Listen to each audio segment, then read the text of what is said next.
Yesu a dyondzisa hi ta nawu. Mi nga anakanyi leswaku ndzi tile ku ta herisa nawu. Hambi va ri vaprofeta, ndzi ta nga ku ta herisa.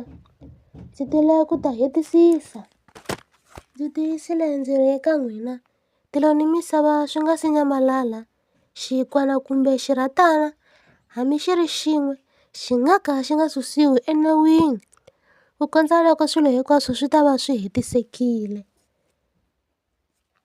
Hikwalaho loyi a nga ta tlula wun'wana wa milawu leyitsongo leyi, kutani a dyondzisa vanhu ku endlisa sweswo, u ta vuriwa lontsongo emfungweni wa matilo. Kambe loyi a nga ta yi hlayisa ni ku yi dyondzisa, u ta vuriwa lonkulu emfungweni wa matilo. Hikuva ndza mi byela ndzi ri, loko ku lulama ka n'wina ku nga tluli ku lulama ka vatsari ni vafarisi, a mi nge ngheni emfungweni wa matilo.